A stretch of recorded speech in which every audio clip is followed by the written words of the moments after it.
And Jesse was the love of my life. He was the only family I had left. It's hard for me to be here today talking about my deceased son. I have to.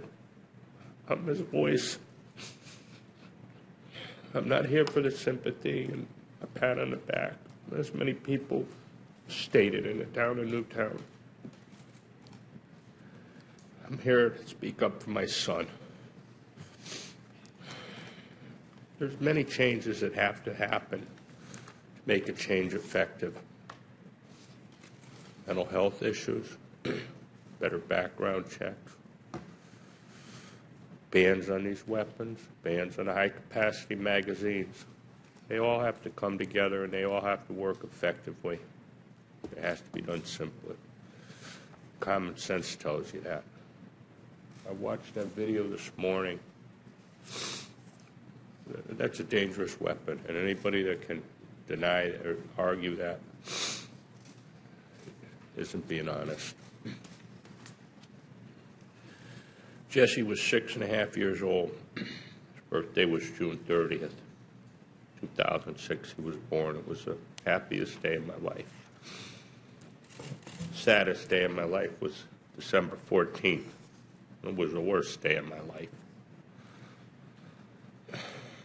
I waited in that firehouse till 1 o'clock in the morning, or 12:30, till I knew Jesse was confirmed dead.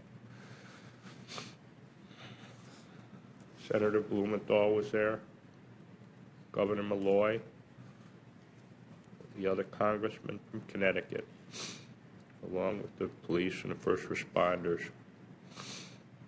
I have a bond with them that will last a lifetime. No person should have to go through what myself or any of the other victims' families had to deal with and go through, what the town of Newtown had to go through and is dealing with.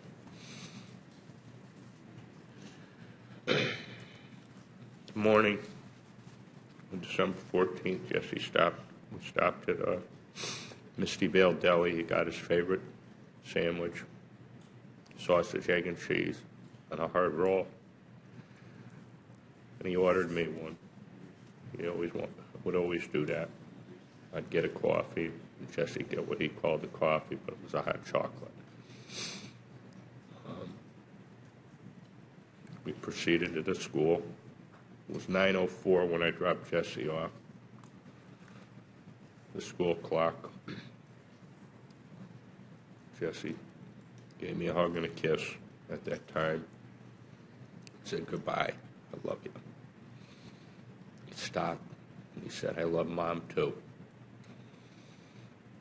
That was the last I saw of Jesse as he ducked around the corner.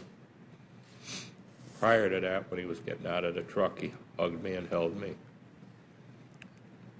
And I can still feel that hug and the pat on the back. He said, everything's going to be okay, Dad. It's all going to be okay. And it wasn't okay.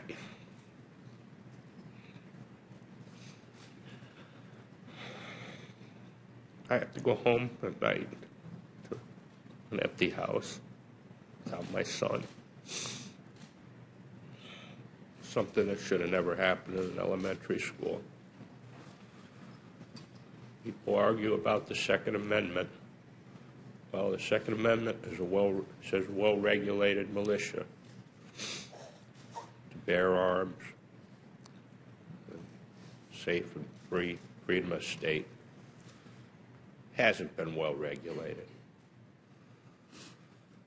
And it's not being well-regulated.